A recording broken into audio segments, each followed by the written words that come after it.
Le linceul de Turin constitue la relique la plus précieuse de la chrétienté. Elle est vénérée depuis de nombreux siècles par des millions de croyants qui la reconnaissent comme étant le linceul dans lequel le corps supplicié du Christ fut donc enseveli après avoir subi son agonie, sa passion et sa crucifixion. À la mort de Jésus, Marie, sa mère et puis les tout premiers disciples vont recueillir les précieuses reliques du Christ, les clous, l'éponge, la couronne d'épines, la lance, la tunique et ce fameux linceul qui a enveloppé le corps de Jésus. Selon les évangiles, Jésus est mort à Jérusalem, crucifié après flagellation, au début du 1er siècle, un vendredi, qui tombait cette année-là, la veille du 14 Nisan. Et c'était, d'après les calculs, ce serait le vendredi 7 avril de l'an 33. Il a été déposé dans un sépulcre neuf qui appartenait à un juif riche du nom de Joseph d'Arimathie. Et ce linceul, très étonnamment, on va voir, il était d'excellente qualité. Le témoignage des disciples, il est unanime. Au dimanche matin tôt, les apôtres vont découvrir que le tombeau est vide. Ils observent le linceul qui est resté en place. Et en fait, vous savez on lit que Saint Jean arrive, il court avec Pierre, parce qu'en fait les femmes sont venues les voir et on dit mais le Christ est ressuscité, etc. C'est des trucs de bonne femme, il n'est pas ressuscité, nous on l'a vu, crucifié, mort, etc. Il ne pouvait pas réaliser que le Christ, après autant d'horreur, autant de souffrance, il pouvait redevenir vivant. Et donc du coup il court et au tombeau, Jean arrive, Pierre aussi, il laisse passer Pierre. Et ensuite, il se penche, il regarde, et là, il voit le suaire. Alors, on parle parfois du suaire et du linceul. En fait, le linceul, c'est ce qui enveloppe le corps d'un mort. Hein. Et le suaire, c'est ce qui entoure sa tête. Donc, en fait, on entourait la tête avec des bandelettes, etc. Et puis, le corps avec un grand tissu. Mais comme on a retrouvé, au cours du temps, dans les premiers siècles, ce tissu plié en plusieurs parties et qui avait la forme d'un carré ou d'un petit rectangle, on l'a appelé le Saint-Suaire. Et donc il voit le suaire roulé à part et le linceul à plat. Comme ça. Comme si on était sorti directement à travers le tissu. Ce qu'on dit, il vit et il crut. Donc il a dû voir quelque chose qui ne correspondait pas à la logique de ce qu'on attend. Si quelqu'un est parti, ou il les met en boule, ou il les plie, ou voilà. Mais non, mais là, il est resté à plat. Voyez, donc c'est un premier indice, voyez, d'un phénomène un peu étrange. Voyez. Ensuite, on sait, le Seigneur, il va apparaître aux disciples, il va rester 40 jours, et puis repartir à l'ascension pour le ciel. Donc le linceul semble avoir été récupéré par les disciples, et il aurait été, c'est vrai qu'un linceul, c'était quelque chose d'impur. Hein, parce que ça avait recouvert un mort, donc en fait, si on voulait le conserver, finalement on le cachait. Donc en fait, ils l'ont caché probablement dans un vase, il est resté très longtemps, on a retrouvé des traces d'humidité, c'est resté très longtemps plié, et on l'a caché, et puis parce qu'on savait que c'était quelque chose de précieux. Je ne détaille pas le parcours, parce que ça vous pouvez le retrouver sur internet, ou si vous lisez, vous vous mettez à découvrir l'histoire du linceul, vous pourrez voir que c'est vraiment merveilleux, mais on voit que on le récupère à peu près au VIe siècle à Édesse, après à Constantinople, qui est Istanbul en Turquie aujourd'hui, à Athènes, il prend la mer et il se retrouve au nord de la France, à Lirey, Et puis il redescend, on récupère à Chambéry au XVe siècle, 15e, 16e, et puis après il va finir sa course, on va dire, à Turin, où il est aujourd'hui. Hein. Donc depuis le XVIe siècle, en fait, le Saint-Suaire, il est à Turin. Donc voilà, si vous voulez aller un petit peu plus loin, voilà. Ce qui va nous intéresser, c'est qu'est-ce qu'il va devenir, parce qu'en fait, son histoire se déroule, on va dire, de façon un peu anecdotique, il se passe plein de choses, d'accord, ok, il est plié, déplié, il y a eu des inondations, etc. Mais ce qui va nous intéresser, nous, aujourd'hui, c'est les traces de ce linceul. Et ça intervient en 1898, où on fait la première ostension publique. Alors une ostension, c'est quand on montre, on offre à la vue des fidèles, pour la dévotion, etc. Donc on présente, voilà. Et c'était pour le 50e anniversaire du royaume d'Italie, à l'époque c'était un roi en Italie, et donc voilà, on va exposer le Saint-Suaire dans la cathédrale. On est au tout début de la découverte de la photographie. Il y a un avocat célèbre, qui s'appelle Segundo Pilla. Cet avocat, quand il a atteint sa majorité, son oncle qui aimait la photographie lui a offert un appareil photographique.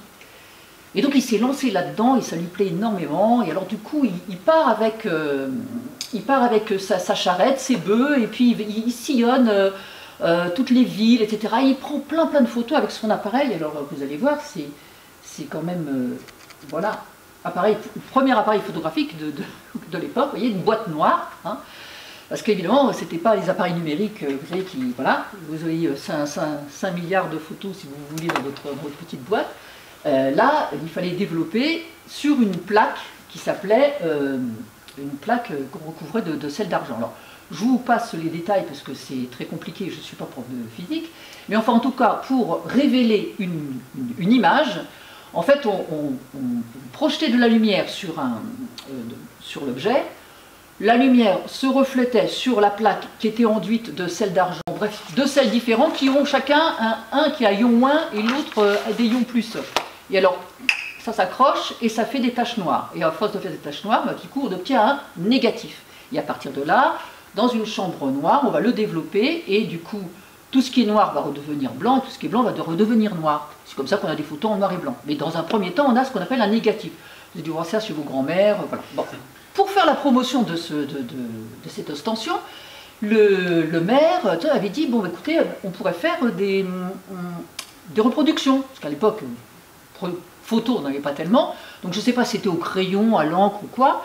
Toujours est-il que les deux artistes qui ont été nommés pour ça, ils n'avaient pas fini le travail avant l'exposition, donc c'était pas prêt. Et notre avocat, là, il dit, est-ce que je pourrais prendre des photos? Il dit oui. Et donc, du coup, il va s'installer dans la cathédrale et prendre des photos. C'est toute une affaire, parce que dans la cathédrale, il n'y avait pas de... Il faisait nuit, parce qu'il fallait qu'il prenne la photo quand personne n'était là. Et puis, donc il fallait... Alors, il va apporter, comment dire, aujourd'hui, un groupe électrogène, qui est d'une grande nouveauté à l'époque, et puis il va poser et prendre ses photos. Alors, je vais vous montrer il y a un tout petit film, tout petit, qui retrace ce moment-là, parce que c'est un moment quand même un peu fort. Alors évidemment c'est une reconstitution, hein, mais j'ai trouvé ça charmant, parce qu'on voit l'avocat là, avec donc un représentant des autorités, hein, bien sûr, pour surveiller, ils étaient 3 je crois. Et il s'installe dans la cathédrale pour prendre des photos. Alors, alors après, les Espagnols là, qui sont là, ils vont dire si je me suis trompée. J'ai un peu traduit ce qu'on entend, de façon à ce que, en entendant les choses, vous ne disiez pas, on passe peut-être à côté d'une information qu'on n'a pas eue.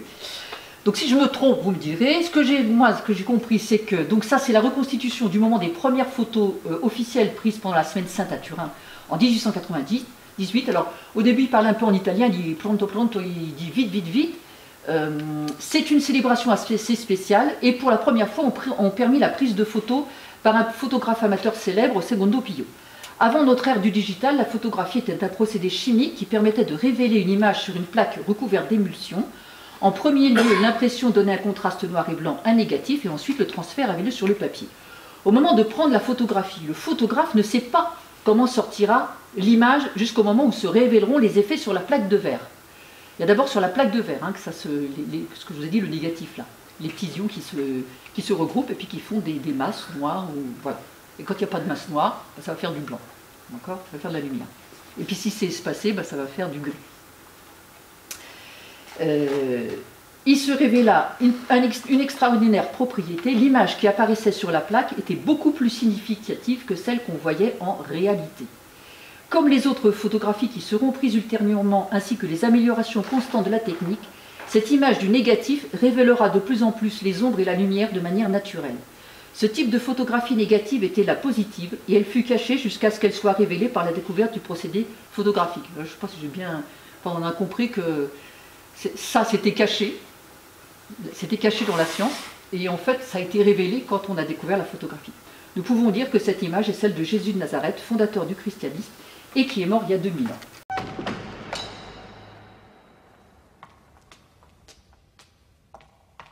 Subito, subito! Non perder tempo!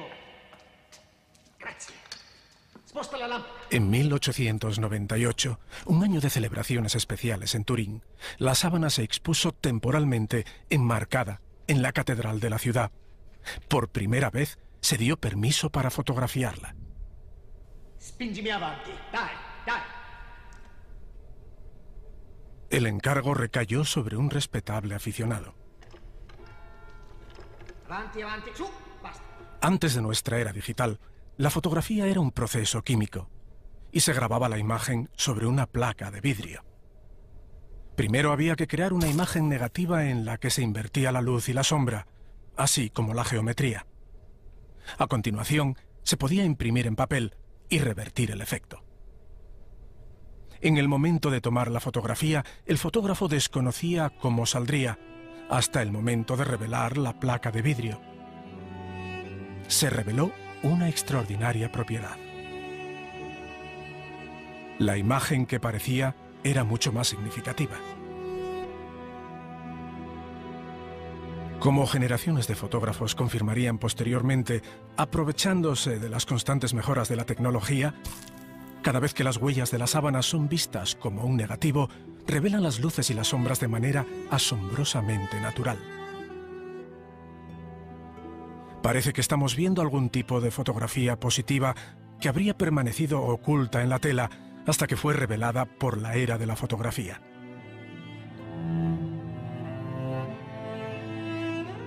¿Podría tratarse de una fotografía de Jesús de Nazaret, fundador del cristianismo, mientras yacía muerto hace 2000 años?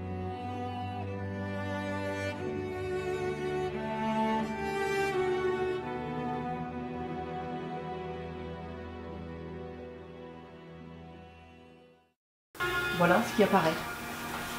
Le négatif à gauche et la photographie à droite. Et en fait, c'est le négatif qui fait office de photographie, qui révèle le visage du Christ. Donc il paraît que son oncle, qui était dans la cathédrale, a dit qu'il a failli laisser tomber la plaque de verre quand il a découvert ça sur la plaque de verre. C'était remarquable, c'était fabuleux, c'était pas prévisible. On va voir maintenant le descriptif du linceul. Bon, ça c'est une pièce de tissu, donc vous voyez, qui se présente. En fait, le linceul, il était comme ça, il y a le corps qui est là, et il est replié comme ça. Donc quand on l'ouvre, forcément, on a les deux têtes, hein, recto verso, et le corps. Donc en bas, c'est la face, et en haut, c'est dorsal. Donc là, rien qu'en regardant comme ça, vous voyez, je vous expliquais qu'il avait été plié, on voit qu'il a été plié, on voit les pliures, on voit les brûlures, on voit les taches d'eau, on voit les reprises, mais on voit surtout, on voit très bien le corps, hein, les mains repliées, avec la marque des clous, vous voyez en bas, et puis tout le dos et les cuisses et les mollets fouettés, puisqu'en fait il était attaché à la colonne, donc même si le foie il enveloppait le corps en le lacérant, c'est plutôt quand même tout le dos qui a pris, vous voyez, donc c'est vraiment impressionnant. Alors à propos du tissu, on a fait donc du coup des études et on a remarqué que c'était donc un tissu de lin fin, donc où il n'y avait pas de mélange, hein, c'était du lin, donc le lin c'est une plante, hein, Et selon la règle de tissage chez les Juifs, on ne mélangeait pas du lin et quelque chose d'un animal, comme par exemple de la laine ou quelque chose comme ça. Donc il ne fallait pas mélanger deux fibres différentes. Et là, en fait, effectivement, c'est le cas. Et de plus, on voit que le tissage, si vous voulez, il est en forme d'arête de poisson. Vous voyez en haut à droite, ça fait un petit peu, vous voyez, on voit comme ça. On fait, enfin les historiens même, ont fait des recherches et ont vu que ça correspondait à ce qu'on faisait en matière de tissage sur des vieux métiers à tisser de l'Égypte antique. Hein, voilà. Donc déjà là, par exemple, à partir du tissu, on peut déjà avoir un peu comme une idée de la datation. Après, bon, on a vu les plaies. Là, ça c'est la face. Donc vous voyez, on voit bien sur les mains la marque ici, là, des clous. Une grande ouverture, hein, parce qu'à force de tirer sur le clou, évidemment. Et puis une main qui est très... Enfin, si vous voyez la main qui est en dessous, elle a l'air extendue. Hein. Voilà. Parce qu'en fait, aucun de ces os n'a été brisé, comme c'est écrit dans Isaïe. Mais en fait, par contre, il y a eu des étirements. Quand on l'a étiré pour le mettre sur la croix, on a déboîté des os, mais on ne les a pas cassés. Alors, ce qui apparaît, c'est que c'est une stature comme celle d'un athlète, hein, parce qu'il fait à peu près 1,80 m, et on estime à peu près son poids à 80 kg. Et les photographies semblent recouper parfaitement les textes de la Bible.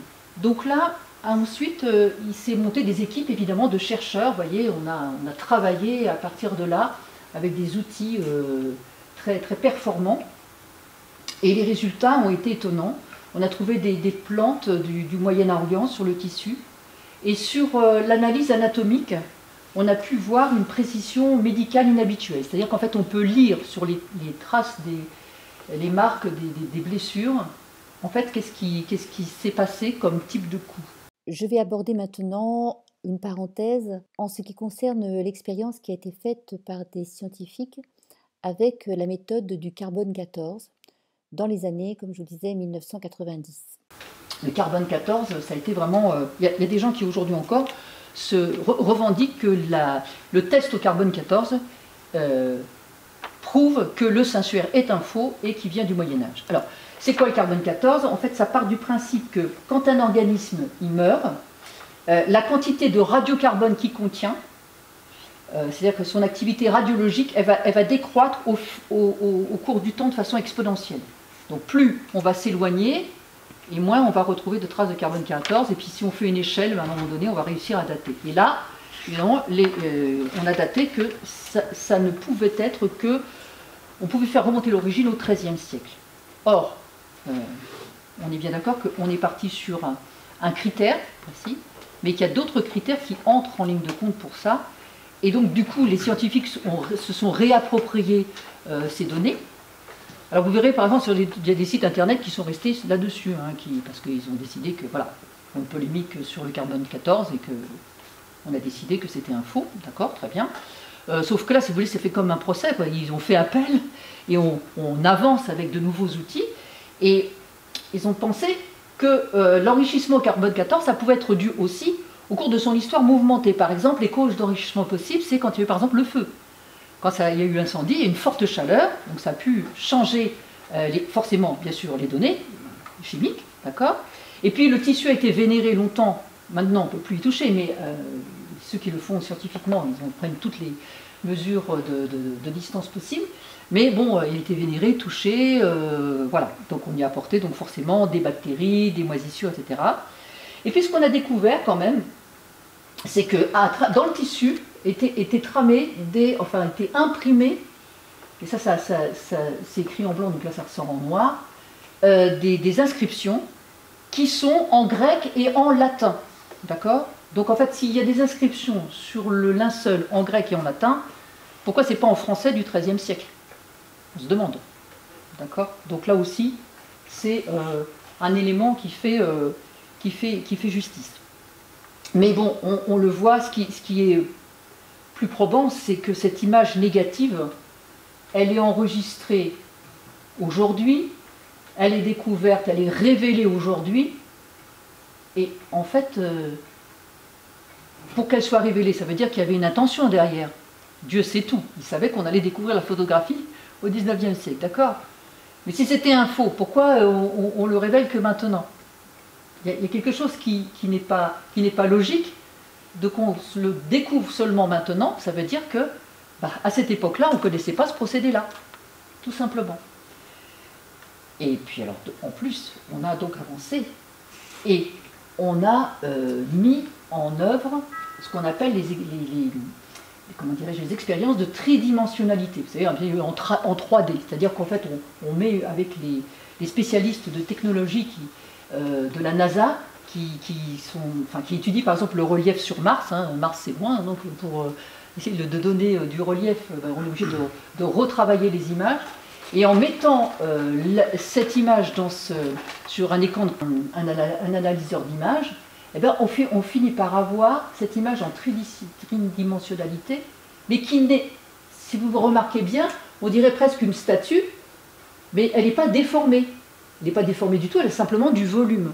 Donc ils ont fait une autre expérience en prenant simplement des photos, comment dirais-je, en deux dimensions, des photos simples, et quand on les fait travailler en tridimensionnalité, les photos, elles développent les bords, elles les déforment. Voyez, donc on arrive à quelque chose qui n'est pas compact comme là. On dirait, donc en fait c'est une photographie, et en même temps ce n'est pas une. Voyez, c'est pas une photo. Avec la photo, on fait apparaître ça, mais ce n'est pas une photo. Parce qu'avec une photo, on n'obtient pas la même chose. Donc l'image est quand même mystérieuse. Hein. Alors certains détails sont apparus beaucoup plus clairement, là justement avec ça, comme par exemple, vous voyez les cheveux qui sont épais, serrés et rassemblés sur la nuque, comme la coutume des Juifs sous l'Antiquité. Et puis on voit, on voit le genou qui est légèrement surélevé, hein, dans une position qui lui est propre, hein, vous voyez à gauche. Et puis, celui qui a découvert ça, je ne sais plus comment il s'appelle Jackson, c'est un scientifique. Il a dit, lorsque j'ai vu cette image pour la première fois, j'ai compris ce qu'avait dû ressentir Secundo Pia, le fameux photographe, en 1898 à la vue de sa première photographie. Le choc de la découverte était analogue en effet à 80 ans de distance pour ce physicien de l'air spatial. La science spatiale déchiffre le suaire selon le titre de la communication au congrès de Turin, une caractéristique unique au monde qui lui est tout à fait propre, la tridimensionnalité. Donc en fait l'image, elle est inscrite, c'est ça qui est étonnant, elle est inscrite dans le tissu. Et elle se révèle au fur et à mesure qu'on avance dans la technique. On va passer aux 3 piécettes, parce qu'après il y a eu encore des découvertes. Alors, c'est un mathématicien, physicien et théologien, vous remarquerez et jésuite, vous remarquerez que des personnes qui sont très bien formées et qui sont plutôt qui sont dans le domaine des mathématiques, de la science, hein, qui vont faire ces recherches, qui vont mettre à profit toutes leurs compétences. Il va observer, en agrandissant l'empreinte justement tridimensionnelle, là, il va observer les yeux et il va remarquer qu'en fait, les yeux, en fait, il y a eu comme des pièces qui se sont imprimées sur les yeux. Et puis alors, en ouvrant davantage, il voit qu'au revers de la première, comme vous voyez sur le diaporama, donc du coup, Philippe, ouais, il a apporté justement un modèle de ces pièces. On voit la houlette, hein. La houlette c'est une espèce de crosse. Donc ils ont laissé leur marque sur les yeux, parce que vous savez, on ferme les yeux aux morts, hein, et donc pour que les yeux restent fermés, on avait mis 2 piécettes. Et ces pièces, elles nous parlent aussi, ces pièces, parce qu'il y a des choses écrites dessus. Et en fait, elles sont datées. Elles sont datées des années 16, 17 et 18 du règne de Tibère César, donc de son règne, d'accord, donc le temps qu'il a régné, et donc ça correspond à 29, 30 et 31 après Jésus-Christ. Donc là, on a quelque chose qui nous dit, là, ça s'est passé sous Ponce Pilate. Carrément, ça nous le dit, c'est une estampille, voyez. Vous voyez les belles choses qu'on découvre grâce à la science. Donc surtout, c'était l'occasion de créer un parcours universitaire, diplômant, et qui s'appelle la syndonologie. En fait, du syndon, c'est le mot grec qui veut dire, je crois que ça veut dire tissu. Et donc la syndonologie, et donc vous pouvez même avoir un diplôme. Hein.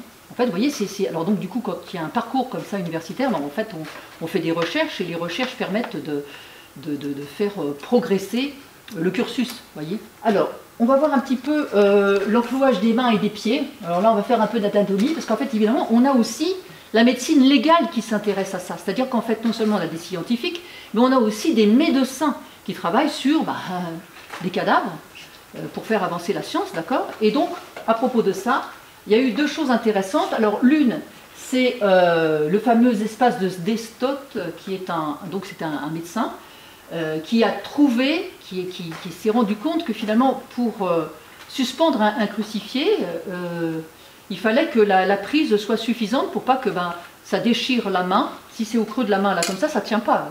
Personne, voilà.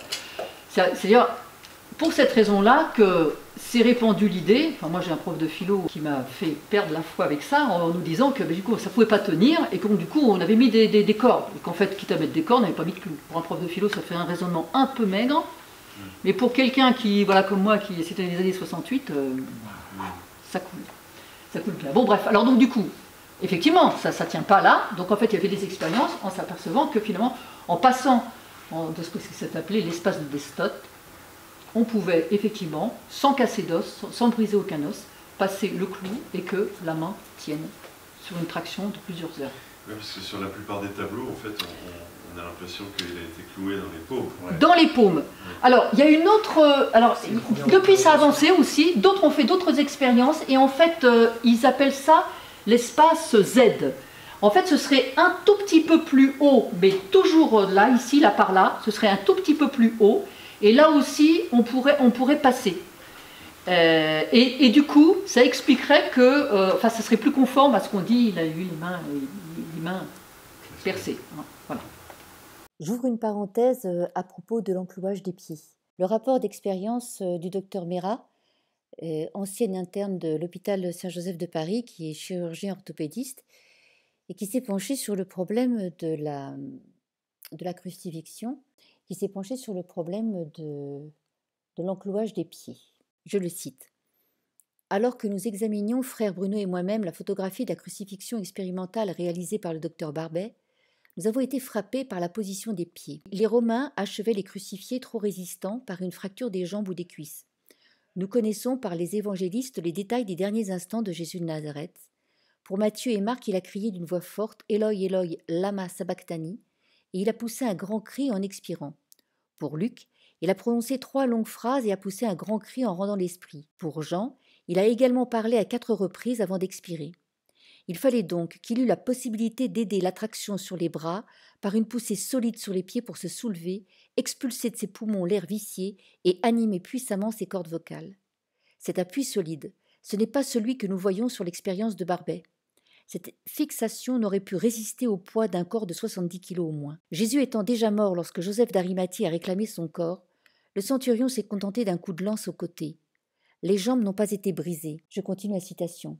Nous avons cherché un passage en plantant un clou dans la partie la plus saillante du dos du pied, et plusieurs essais ont donné que des échecs, le clou butant sur de l'os compact. C'est alors que, pensant à la position que les bourreaux auraient pu donner au pied au moment de l'enclouage, nous avons fortement contraint celui-ci en flexion plantaire, c'est-à-dire dans la position que prennent les danseuses pour faire des pointes. Nous avons senti alors le clou pénétrer dans le dos du pied assez facilement, 1 ou 2 coups de maillet suffisants à le faire apparaître à la plante. Nous reportons alors un pied sur l'autre et traversons de la même façon, avec le même clou, le second pied. Et donc, selon les règles de la pratique anatomique, eh bien, les médecins vont procéder à de nouvelles expériences, ils vont répéter cet essai de multiples fois, et à chaque fois, un point va sauter aux yeux. Ça correspond vraiment, cet espace-là, au point où le clou est passé, au carrefour des interlignes, entre ce qu'on appelle le scaphoïde et les os cunéiformes. C'est très exactement cette petite tache foncée qui apparaît sur le linceul au centre d'un halo beaucoup plus clair quand on observe la plante des pieds, l'image de la plante des pieds. Et donc, il dit qu'ainsi, il a pu démontrer que Jésus de Nazareth a été fixé à la croix par enclouage du massif tarsien. Donc, cette technique n'était pas d'ailleurs la seule utilisée par les bourreaux romains, parce qu'ils ont malheureusement pratiqué des milliers de crucifixions.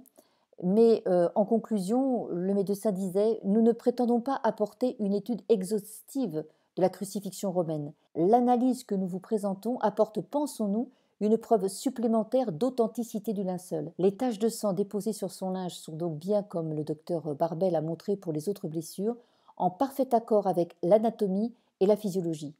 Une telle précision exclut l'intervention d'un faussaire. » J'ouvre ici une parenthèse. Sur le PowerPoint et le document PDF de l'exposé, vous pourrez retrouver la synthèse synoptique que j'ai établie à partir de quelques éléments fournis par l'histoire, la science et la foi. Le linceul est de très loin aujourd'hui l'objet le plus étudié au monde, avec quelques 500 000 heures d'études par des chercheurs de haut niveau, et on voit que la science apporte des éléments très convaincants. Alors, quelles sont ces preuves ? À partir des analyses d'experts, on peut déduire que le linceul n'a pas été réalisé par une personne. Cette hypothèse qui est la plus courante, l'hypothèse d'un faussaire du Moyen-Âge, n'est pas valide du tout pour plusieurs raisons. Alors d'abord, les analyses scientifiques ont prouvé l'absence de composants de peinture, des composants tels que des pigments ou des liants. D'autre part, on observe sur la vue négative une vingtaine de détails qui sont présents sur le linceul et qui étaient absolument inconnus au Moyen-Âge. Par exemple, on l'a vu avec la photo, l'image en négatif, l'intensité liée au relief, les tuméfactions qui sont diverses au visage et sur le dos, la position des clous dans le carpe, on a parlé de l'espace de Destotte au poignet, les pouces rétractés, la position dissymétrique du corps, le sang resté rouge sous l'action de la bilirubine. Alors, la bilirubine, c'est un produit de dégradation de l'hémoglobine. Elle est normalement présente en très faible quantité dans le sang, mais son taux augmente considérablement dans certaines conditions comme des violents traumatismes répétés avant la mort, ce qui est évidemment le cas du crucifié. Les écoulements post-mortem, c'est-à-dire après la mort, se présentent très différemment. Après la mort, le sang, normalement, il est fluide dans le système veineux et il est incoagulable. Il coule toujours fluide lors d'une effraction veineuse. Or, l'examen des coulées et des taches sanguines montre que le sang était coagulé sur le corps avant la mise au linceul, mais il n'a pas imbibé les fibres du linceul et il n'a pas diffusé le long des fibres comme sur un buvard, voyez, en formant une tache arrondie centrée sur le point de contact. Et de plus, on ne relève aucune trace de putréfaction. Alors après, il y a toutes les espèces de pollen dont je vais parler qui sont retrouvées sur le linceul. Sur les 58 espèces, il y en a 44 qui proviennent du bassin méditerranéen, voire de Palestine, et 28 d'entre elles qui ont été identifiées comme provenant d'espèces qui fleurissent au printemps entre Jérusalem et Jéricho. On a retrouvé aussi des petites parcelles, des poussières de cristaux qu'on appelle la pierre d'aragonite, qui est invisible à l'œil et qui est identique à celle de Jérusalem. Donc on en a retrouvé sur les genoux, sous les pieds, sur le nez. La présence aussi des 4 muscles fessiers tétanisés qui ne touchent pas le sol, les anomalies de proportion, etc.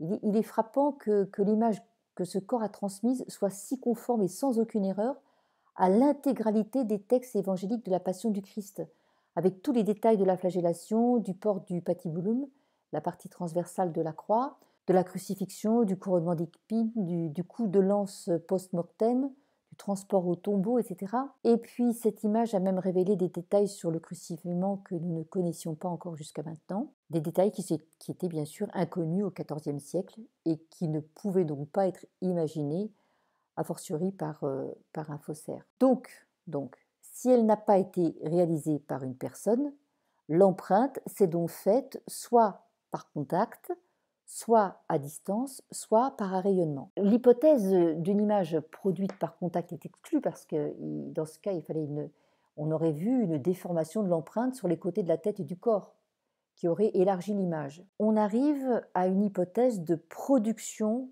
par rayonnement, c'est-à-dire qu'on parle du flash de la résurrection. Le premier vrai problème réellement impénétrable, c'est donc l'origine de cet éclatement, de cette énergie, de ce flash nécessaire à cet éblouissement. Et c'est la thèse de Giulio Fanti, qui est professeur de mesures mécaniques et thermiques au département de génie industriel de l'université de Padoue, qui a, pendant de nombreuses années, mené des recherches sur le linceul, et il observe, je cite, « L'hypothèse de la radiation permet de se rapprocher davantage des caractéristiques particulières du sensuaire, mais présente encore un problème important.